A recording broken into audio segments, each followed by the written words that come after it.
Israel ने भले ही Sinwar का खात्मा कर दिया है, हमास चीफ याह्या सिनवार का एक पुराना वीडियो हाल ही में सामने आया जिसमें वो अपनी मौत की इच्छा के बारे में बता रहा है।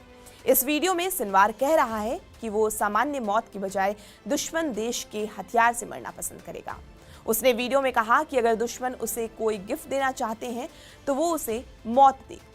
वो वीडियो में कहता हुआ नजर आ रहा है कि वो दुश्मन के हाथों मरकर अल्लाह के पास जाना चाहता है। वीडियो में सिनवार कहता है कि उसकी इच्छा है कि उसकी मौत किसी प्राकृतिक आपदा या बीमारी से न हो, बल्कि वो दुश्मन के हथियार से मरकर दुनिया को छोड़े। वहीं सिनवार ने कहा था कि वो कोरोना वायरस से मरने की बजाय F-16 के हमले से मरना पसंद करेगा। उसने कहा था, मैं स्ट्रोक, दिल का दौरा या दुर्घटना से नहीं मरना चाहता, मैं साधारण मौत से दुश्मन के हाथों मरना चाहता हूं। इजराइल में सिनवार की मौत के बाद जगह जगह लोग जश्न मनाते नजर आ रहे हैं। इजराइल पर 7 अक्टूबर को हुए हमले का मास्टरमाइंड याह्या सिनवार ही था। इस हमले के बाद से इजराइल इसे मारना चाह रहा था, लेकिन अपने शातिर दिमाग के कारण ये बचता आ रहा था।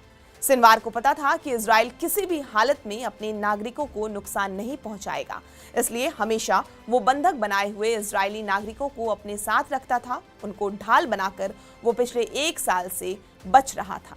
इजरायली सेना ने बताया कि उसकी 828वीं बिस्लामैक ब्रिगेड बुधवार को रफाह के ताल अल सुल्तान इलाके में गश्त कर रही थी। इसी दौरान गश्ती दल ने 3 आतंकियों की पहचान की। तुरंत मुठभेड़ शुरू हो गई और तीनों को मार दिया गया। तब तक इस मुठभेड़ में कोई खास बात नहीं दिख रही थी, लेकिन इसे अंजाम देने वाले सैनिक गुरुवार की सुबह तक वहां से नहीं लौटे थे। लेकिन मुठभेड़ के बाद जब शवों की पहचान की जा रही थी तो एक शव का चेहरा और डिलडॉल याह्या सिनवार से काफी मिलता जुलता लगा। हमास की ओर से फंसाने वाली किसी चाल से बचने के लिए लाश की एक उंगली को काट कर जांच के लिए इजराइल भेजा गया। बाद में उसी दिन सिनवार का शव वहां से निकालकर इजराइल ले आया गया। इस पूरे इलाके को घेर कर उसे सुरक्षित कर दिया गया। इजरायली सेना के प्रवक्ता डेनियल हगारी ने कहा कि उनकी सेना को ये पता नहीं था कि सिनवार वहां था, लेकिन सेना लगातार वहां अपना ऑपरेशन चला रही थी।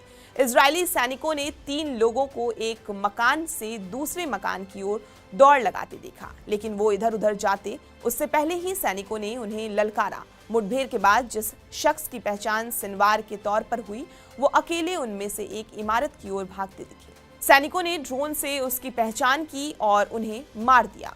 ऐसा लगता है कि सिनवार उस समय अपनी सुरक्षा के लिए ढाल के तौर पर किसी बंधक का इस्तेमाल नहीं कर रहा था। आपको ये पूरी जानकारी कैसी लगी, हमें कमेंट करके जरूर बताएं और देश दुनिया की तमाम खबरों के लिए आप हमारे साथ बने रहें और देखते रहें TV9 डिजिटल।